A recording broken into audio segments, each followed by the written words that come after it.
Hey everyone, I'm your host Brittany Jones Cooper, and welcome back to Build. If you're coming to New York, then you need to see the play White Noise from Pulitzer Prize-winning playwright Suzan-Lori Parks. It follows 4 lifelong friends, 30-somethings who are progressive, creative, and woke, but whose bonds start to fray after a racially motivated incident with the cops leaves one of them feeling shaken and looking to take extreme measures for self-preservation. White Noise tackles issues of race and identity with heart, dark humor, and unsettling precision. Please help me welcome playwright Suzan-Lori Parks, stars Daveed Diggs, and Thomas Sadoski.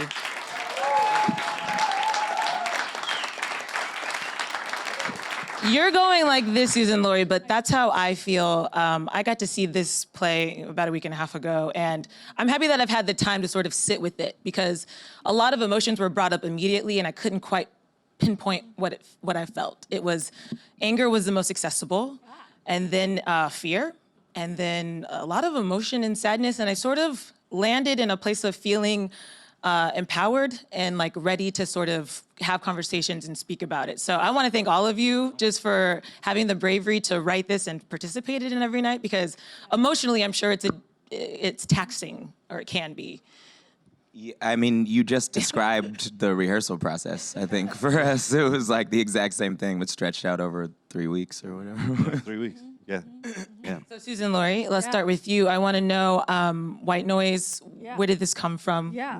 Why? Yeah, why? No, it started in the theater where it's playing right now, in the Ansbacher Theater at the Public Theater, when I was watching a play, Father Comes Home from the Wars. Ah, yeah. Oh, thank you. Thanks. Yeah. And you remember the part where the guy is holding his hands up like this, and he's imagining, because the play takes place in 1860 in America, and the guy's imagining what it's going to be like in the future. And watching that play night after night, I thought, I got to write a play about this guy's future. And it started. And what's real cool about White Noise is that moment, the hands up moment, happens again in this play in exactly the same spot on the stage in the space. So that's pretty cool. That's really cool. Yeah. And so I kind of talked about the plot a little bit in the intro, but I would like to hear from you how you describe White Noise. You just did it so well. I don't know. I mean, it's 4 friends who've been friends since college, and they're really, really tight. And we got a brother and his best friend, Ralph, and they were best friends in college. They were roommates in college. They were on the bowling team together in college. If you can imagine, they were like, all-American bowlers. And yeah, I know, it's funny. And there's bowling in the play. There's actual bowling, lots of bowling in the play. And then there are 2 women in the play, Dawn and Misha, a sister, a black woman, and a white woman, Dawn. And they have all been friends from college. And I don't know what we can say on this program. Some shit goes down. Yeah. Some shit goes down, a racially motivated incident involving Leo. This is Leo's character, Daveed. And then we watch that really tight friendship explode, hit the fan, and disintegrate. Brilliantly played by these guys. But truly, because that friendship is so central to the play, and you're rooting for it, and at the same time, it has to unravel in order for them to sort of get clarity. For you two, what was the most attractive part of this script and being a part of White Noise? Suzan-Lori Parks.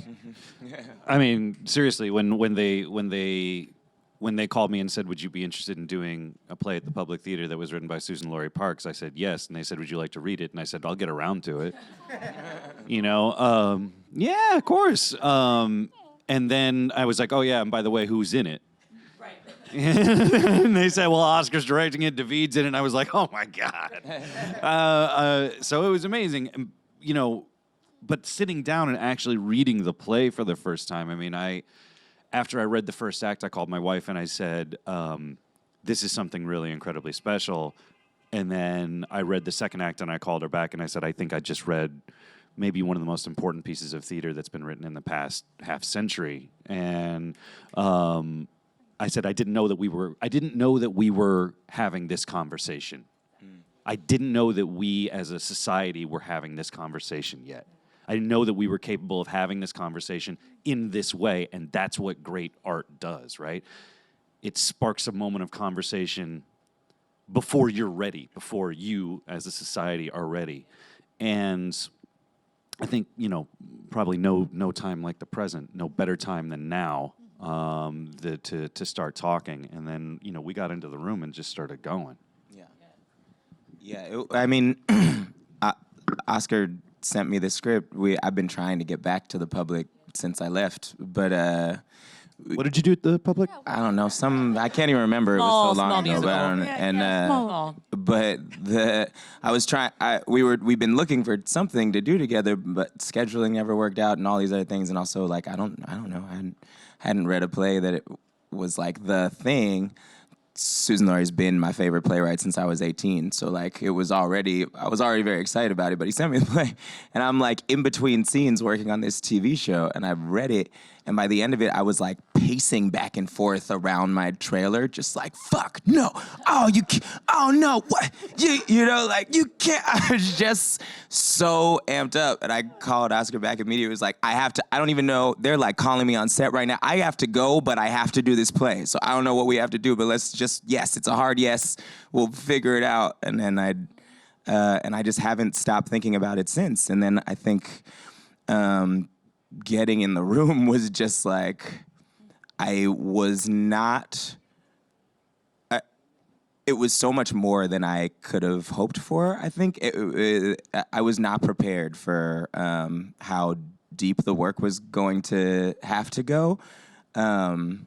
But also how deep we would get to go, and also for this, I'd never worked with any of these people before, so like, it really was kind of the most incredible room. It's the stuff dreams are made of for actors, for sure. I mean, the kinds of conversations we had in there are the kinds you hope to have in your life all the time.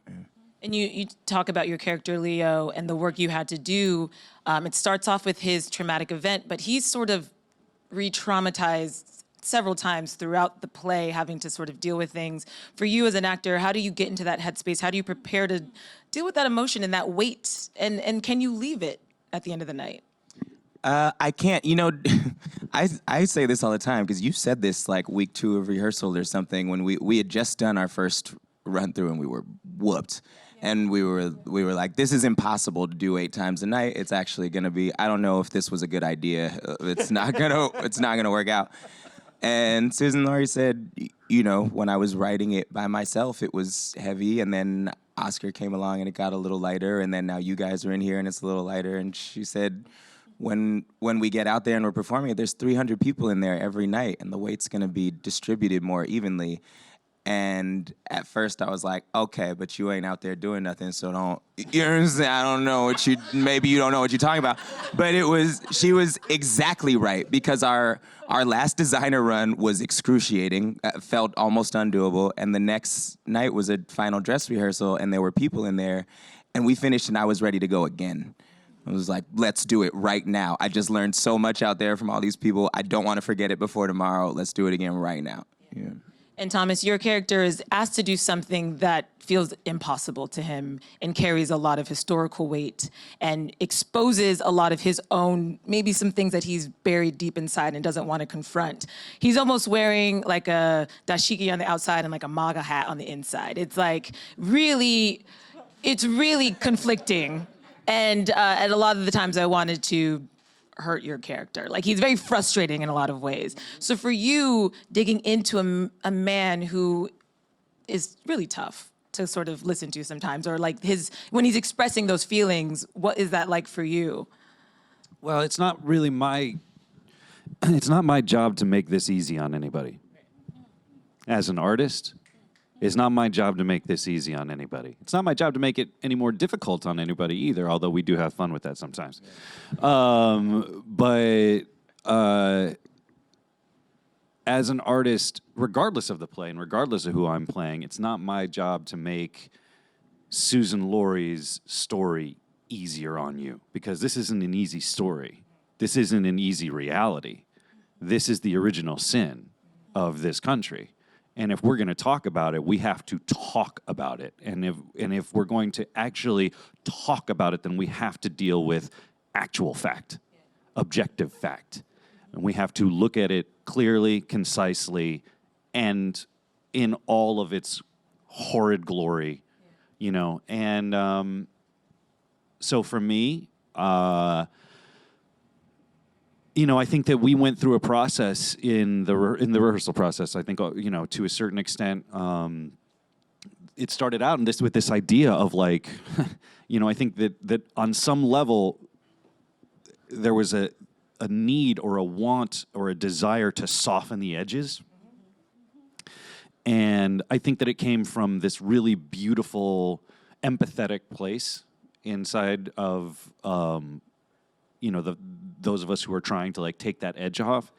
And what the realization was is that we actually can't afford that, because that's what we've been doing all along, is sanding off the edges and sanding off the edges and sanding off the edges. And by doing that repeatedly, moment after moment after moment, day after day after day after week after month after year after decade after century, you no longer have an edge, and it's just become this polished sheen, and it's almost like it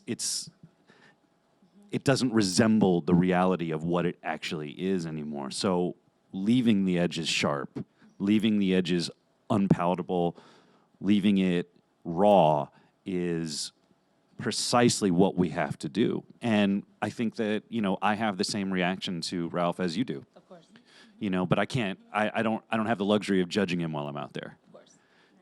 Because I know Ralph, and that's why it was hard to watch. Me too.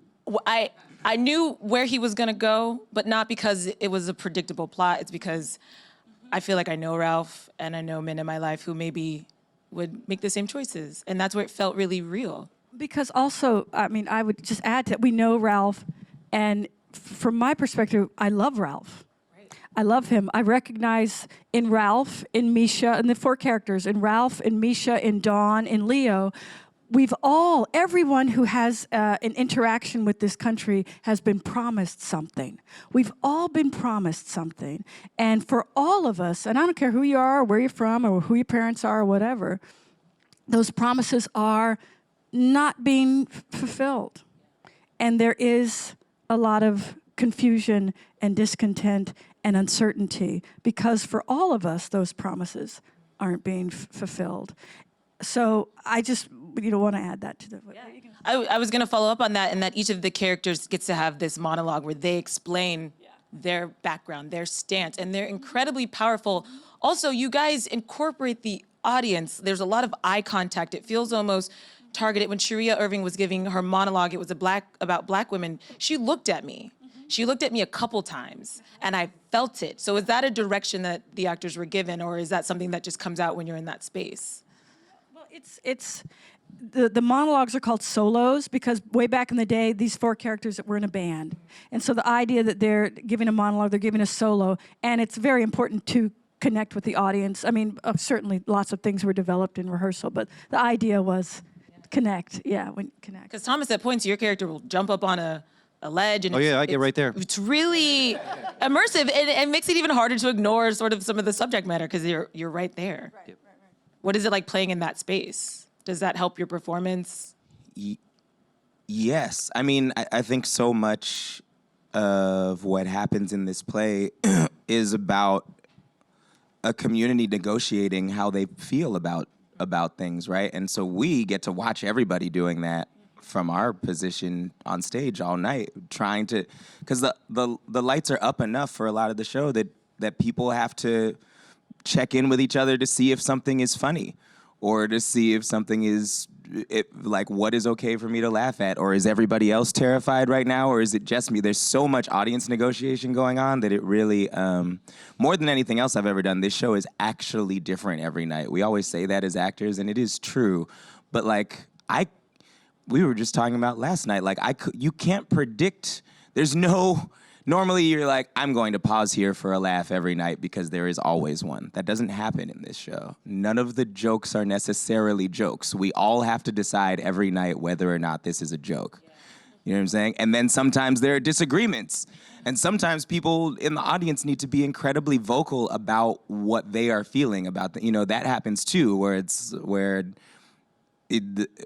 for some people, if this isn't a joke, then everything I believe is shattered. So I'm gonna laugh super fucking loud at this right now. You know what I'm saying? it's a really interesting. It's a really fascinating position to be in, but so I don't know if it makes it easier, but it is all part of the experiment of the play. No, it's a 304 person conversation. I have to tell one joke that maybe people won't get. So there are 4 characters. No, I have to tell the Ninja Turtles joke. Oh, so you there are get 4 it to- oh, there are 4 no! characters. Just to give it, there are 4 characters. Oh, it's okay. There are 4 characters in the play. Leo, Ralph, Dawn, and Misha, right? And anybody who knows the Ninja Turtles will know where I got the names for the characters from. So that is the bedrock. That's the starting point for this play. A dumb joke. That turned into these really amazing characters. I love that. Yeah. Well, yeah. You talk about the humor, and I think one disconnect I had from some of the people around me was the Ask a Black. And they would laugh, and I didn't laugh, you know, because I knew what she was having to do in sort of sacrifice.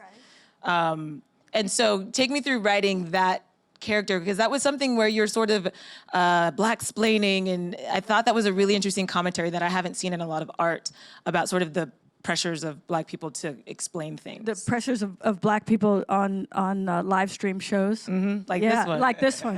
Right. And how we have to constantly perform. Oh, we all do, though. Wherever you're from, we're always performing ourselves. Always. I mean, Shakespeare, all the world's a stage, you know? We're always performing ourselves, whoever we are and wherever we're from. And in my experience, for people of African descent, we might put on a little extra grease to make ourselves marketable, like they did on the auction block. Boom, boom. So we still sometimes do that today because, as Misha says, in some contexts, playing Black is marketable, and in other contexts, like sitting in Starbucks minding your own business, being and playing Black is not. So that's something we're negotiating. But it's not just something that folks of African descent negotiate. We all do. Yeah, absolutely. And so many of the themes and topics that are covered in this are so deeply historical that you almost have to see it more than once to get it all. But even when you mention the auction block, there's references to that. Black people as performers for entertainment, appropriation. I mean, there's so many different things that are tackled. For you, is there a takeaway or something that you want people to hold on to specifically, or is it just sort of a whatever you can? Well, it is a thing.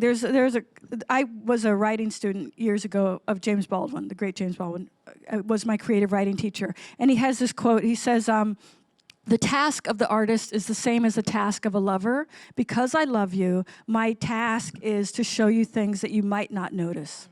And so our task is to show you things that you might not notice. And just take away that for starters.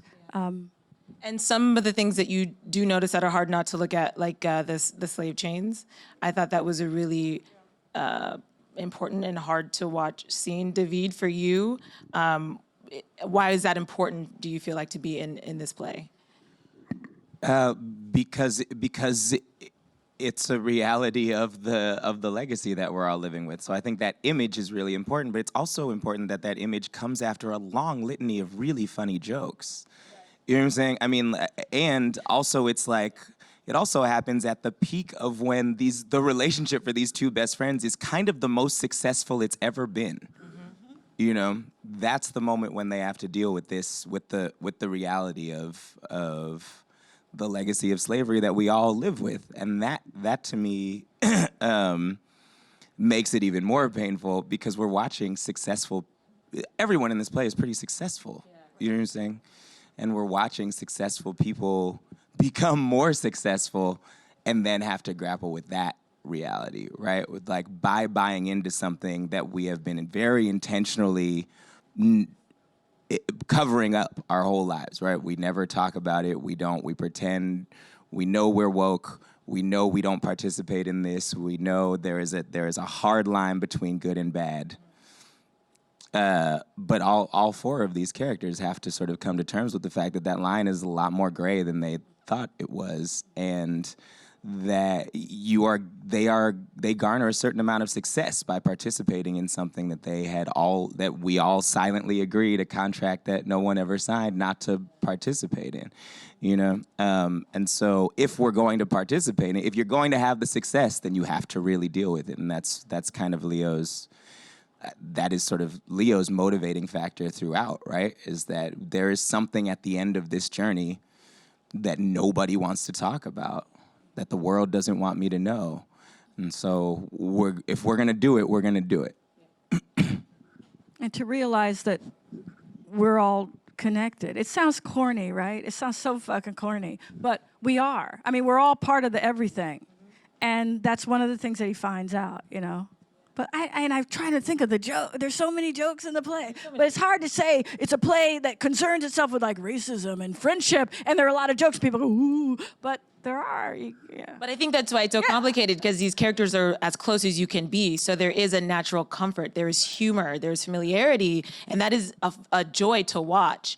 But when you start diving down in the layers, which a lot of us have friend groups where that happens, it gets real, really fast. And that's not always fun to watch, but it's important to like soak in. So again, I had a blast. I have to know, did you guys get any better at bowling? I'm a terrible bowler, and I had to.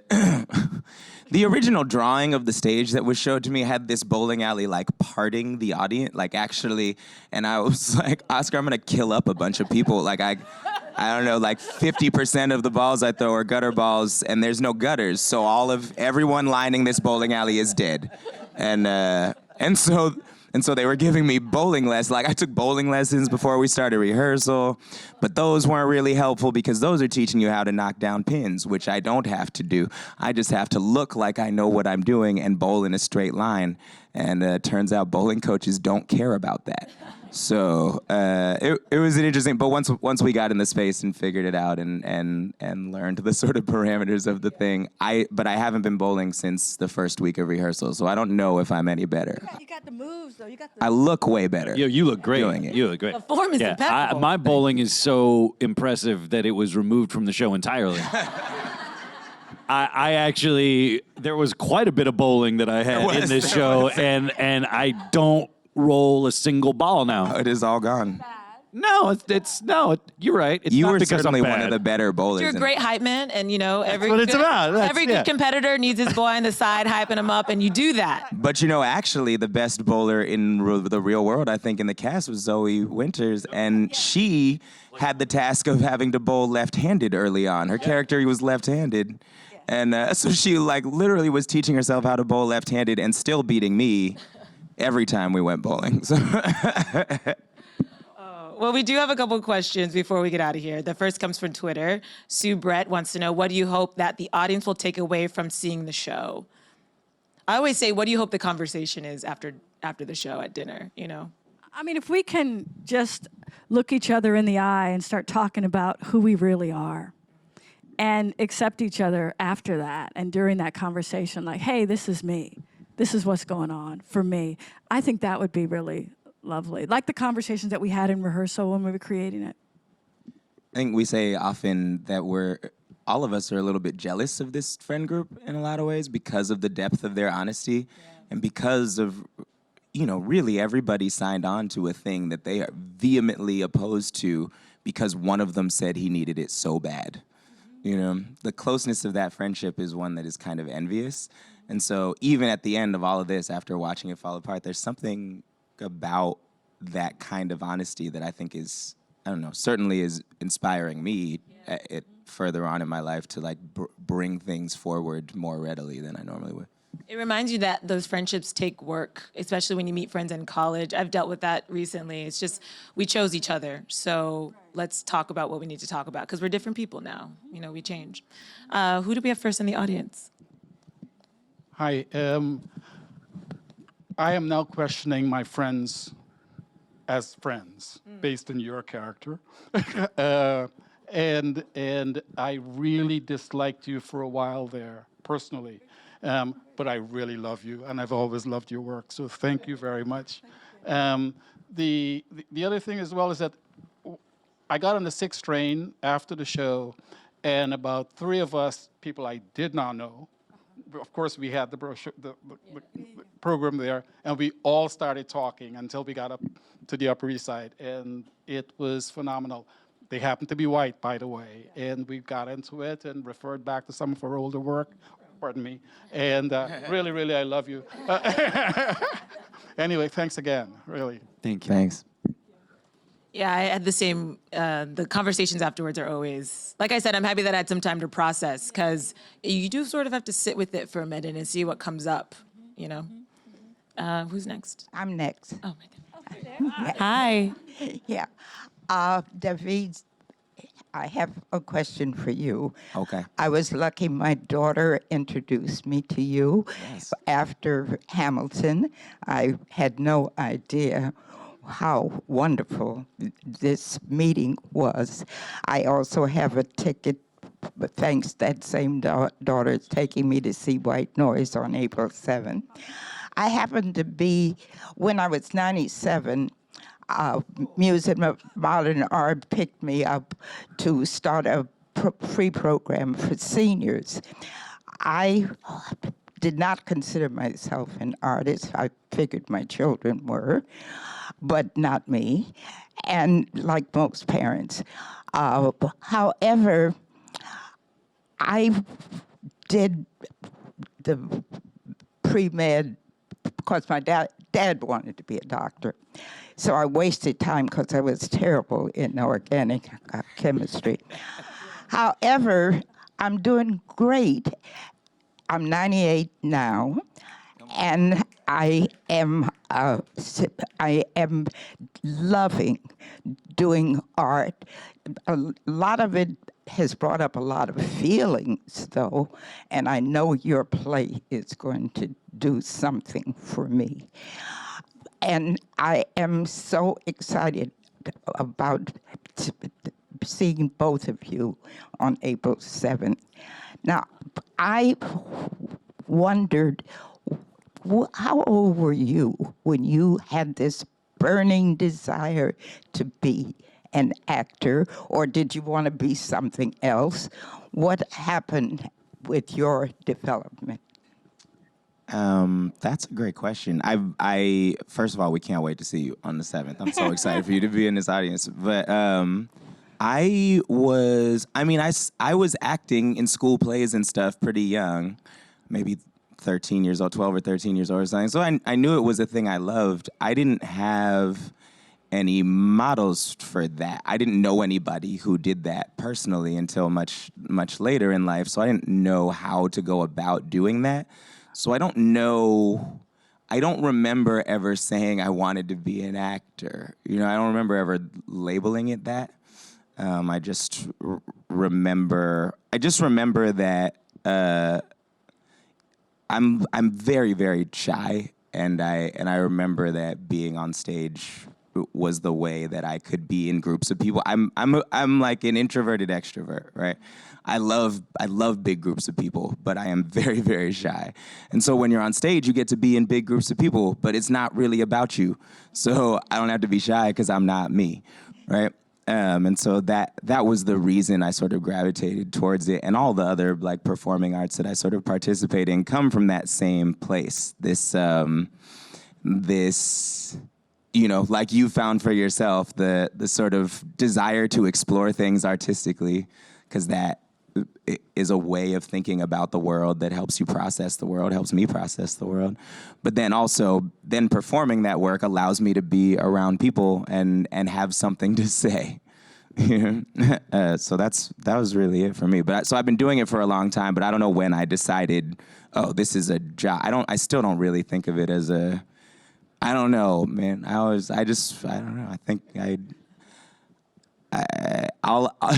I just say I write rap songs and that's it. For me, that like encompasses everything, But I still have a hard time self-identifying as an actor, I think, because I don't actually know what that means. Yeah. Likewise, Thomas, your theater credits are so extensive. What is it about this medium specifically that you're so drawn to?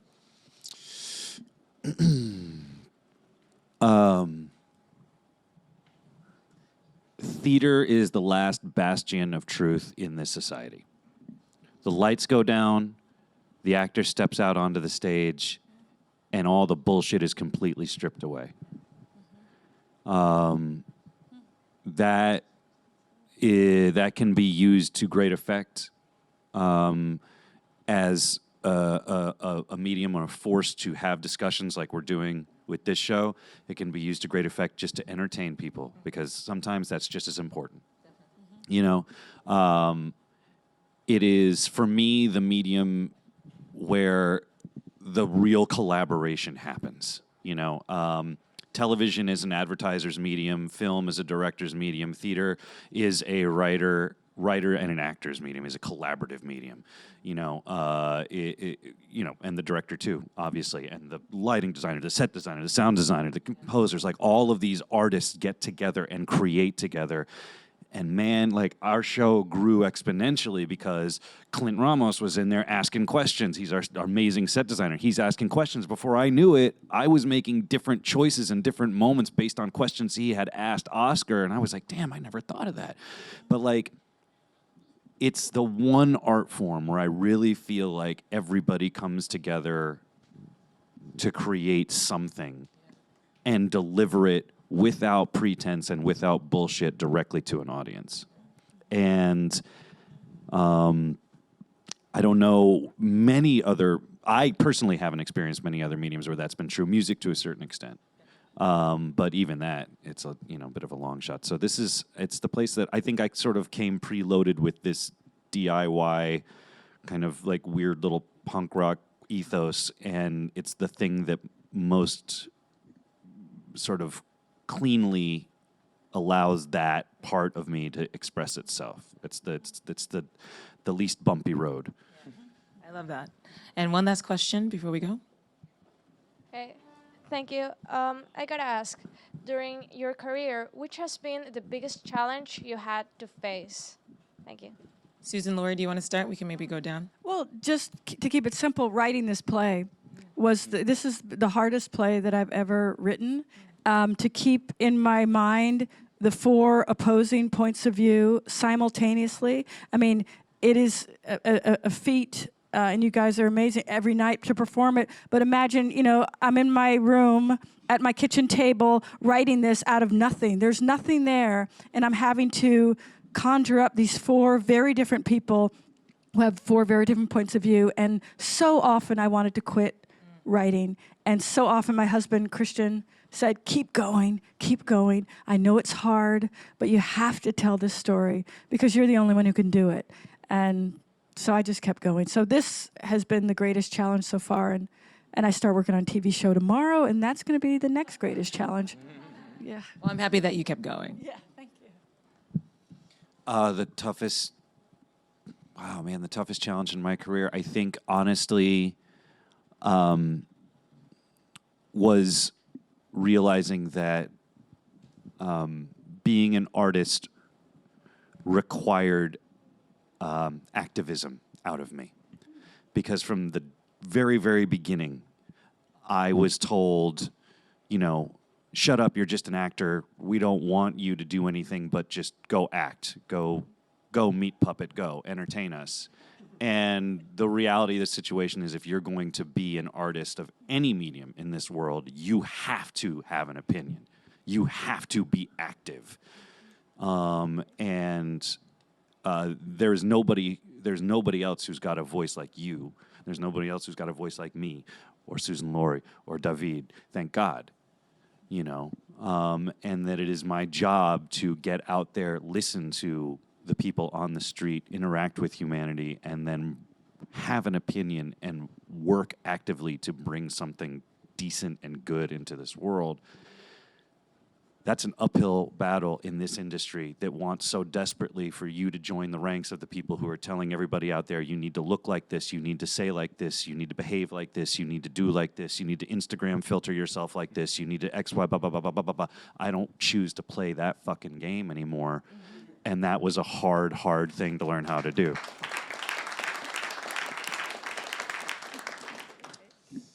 I think for me, just trying to every sort of new step, every time you do something new in your career as an artist, you learn a whole bunch, and that's why I keep doing it and keep pushing myself towards that. But also, there become more demands on your time. There become more, other stresses. You end up traveling more than you used to, or you end up whatever. And sort of maintaining relationships and friendships that predated wherever you are in that is a tricky process, and one that I think is all of us are probably constantly assessing and reassessing. And so I think figuring out how to love your work and then also love the people in your life appropriately is right now the thing I struggle with the most. And I would imagine that's hard when you're putting your heart and soul into your art. Suzan-Lori, I could feel you throughout all of this, and I know that you put everything into it. And for the two of you, your performances, I know that you leave it out there every night. I can see it in the tears, I can see it in your body. And so thank all three of you for just providing something for us to talk about at a time where it has never been more important. So if you guys want to go see White Noise, you can do that now through May 5th at the Public Theater. Please put your hands together for Suzan-Lori Parks, Thanks, David Brittany. Diggs, and Thomas Sadoski. Thank you, Brittany.